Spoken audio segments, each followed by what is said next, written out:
ما عودنا أهلنا أن أثارنا تبات ولا ننساه،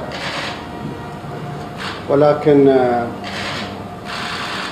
يمكن راحوا من الإماراتيين شهداء، وهذا ما يخذلنا يا فخامة الرئيس، هذا يزيدنا إصرار ويزيدنا عزيمة ويزيدنا قوة.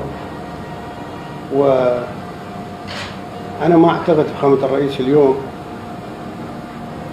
أن نحن عندنا في دولة الإمارات